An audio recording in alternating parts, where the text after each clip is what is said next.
عارف الإمام مالك ده كان يقول كلاما عظيما، يقول لك لا يفتي المفتي حتى يعرض نفسه على الجنة والنار.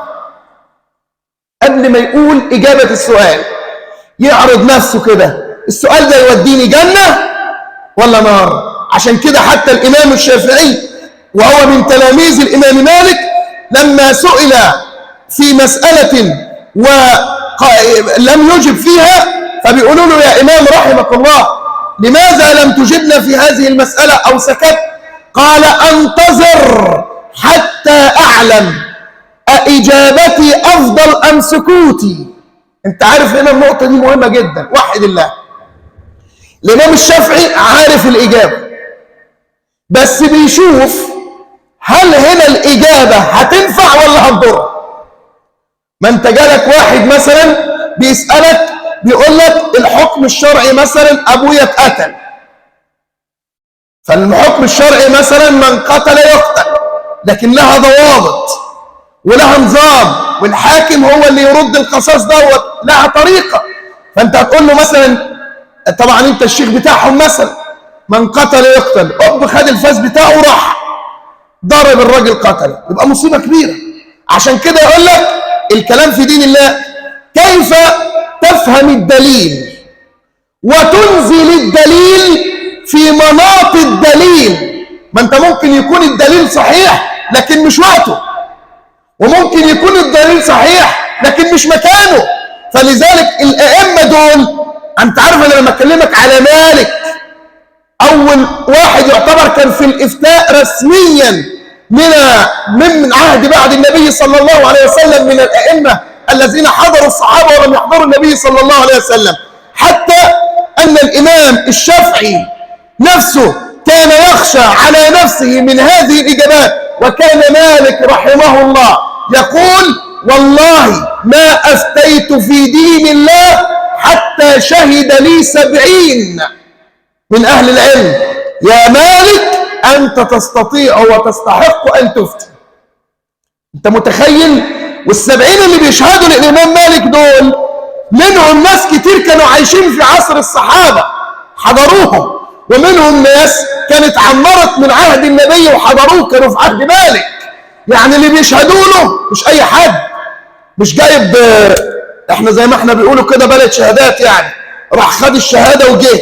الشهادة اللي خدها دي مش عايز اقول لكم جت ازاي، يعني كله بيمشي بالرشاوي دلوقتي، المهم ان هو يتحط على الكرسي.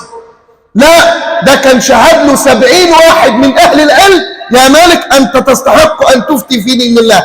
ابن عمر، عارف ابن عمر ده ذاك الشبل من ذاك الاسد. ابن عمر ده كان كلامه وسيره وكل حركاته الناس تتمثل بيها. ابن عمر ده في مرة من المرات يا أخي وهو ماشي في الكعبة بيطوف، فهو في مكان كده فبيطأطأ رأسه كده، فبيقولوا له يا ابن عمر نراك طأطأت رأسك، فلماذا؟ قال والله لا أعلم لكني رأيت رسول الله فعل ذلك ففعلت. أنت متخيل الاقتداء بالنبي عامل إزاي؟ يبقى لا يمكن يخرج عن فعل وقول النبي صلى الله عليه وسلم. فلما سئل ابن عمر في مسألة ولم يجيب وغضبوا منه، يعني ابن عمر لا يجيب في المسألة، فقال أتريدون أن تجعلوا ظهورنا جسورا لكم في جهنم؟ انت تاخد المسألة بقى وتروح يقول لك علقها في رقبة شيخ؟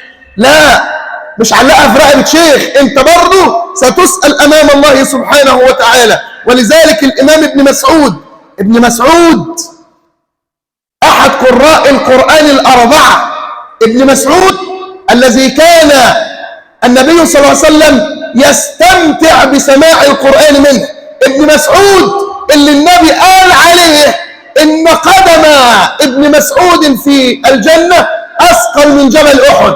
وعلى الرغم من ذلك فإن ابن مسعود يقول من أفتى الناس في كل مسألة يسألونه فيها فهو مجنون.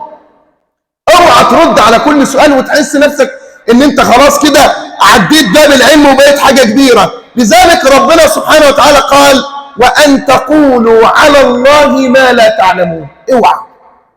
والله الموضوع ده خطير جدا يا جماعة ومنتشر بشكل فظيع. وأن تقولوا على الله ما لا تعلمون. والنبي صلى الله عليه وسلم قال: من كذب علي متعمدا فليتبوأ مقعده من النار. إياك أن تتكلم في دين الله وأنت لا تعلم.